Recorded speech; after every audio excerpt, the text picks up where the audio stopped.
உத்தரப்பிரதேசத்தில் அங்குள்ள முதலமைச்சர் ஒரு தடை உத்தரவு போட்டிருக்கார். என்ன போட்டிருக்கார்? சாதி சங்க ஊர்வலங்களுக்கு தடை, சாதி சங்க மகாநாட்டுக்கு தடை. இது எவ்வளோ பெரிய நல்ல விஷயம். முதலமைச்சராக முடிவெடுத்தது.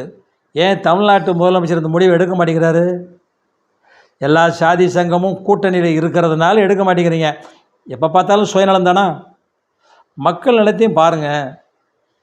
உங்கள் சுயநலத்துக்கு கூட்டணியில் சாதி சங்க தலைவர்கள்லாம் வச்சுக்கிட்டு ஓட்டு வாங்குறதுக்காக இப்படிலாம் செய்யாதீங்க. நீங்களும் தடை போடுங்க.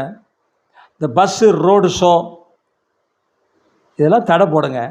பொதுக்கூட்டம் நடத்திக்கிட்டோம், வேணான்னு சொல்லலை. எங்கேயாவது மூலையில் இருட்டில் 6 மணிக்கு மேலே பொதுக்கூட்டம் நடத்த சொல்லுங்கள். 8 மணிக்கு முடிக்க சொல்லுங்கள், இல்லை 9 மணிக்கு முடிக்க சொல்லுங்கள். அதுதானே இது வரைக்கும் இருந்துக்கிட்டு இருந்திருக்கு.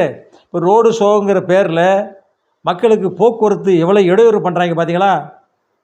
இதெல்லாம் தடை போடணும். இதுக்கெல்லாமல் உச்சநீதிமன்றம் போய் தடை வாங்க முடியும் அப்படின்னு மக்கள் பேசிகிட்டு இருக்காங்க.